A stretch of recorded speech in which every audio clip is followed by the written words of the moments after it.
Hey, thanks for coming over. I pulled the car out to get some tables and chairs for dinner and it isn't starting. With the snowstorm coming and the convertible roof broken, I really need to get the car back inside.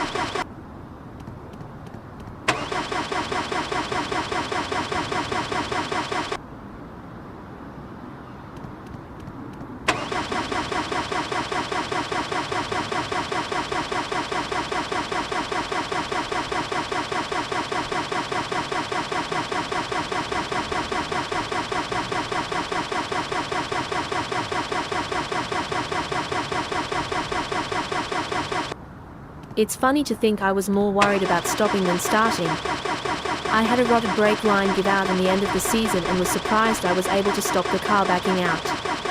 I mean, yes, the brake needed some pumping, but I worried the brake fluid would have been too low to work.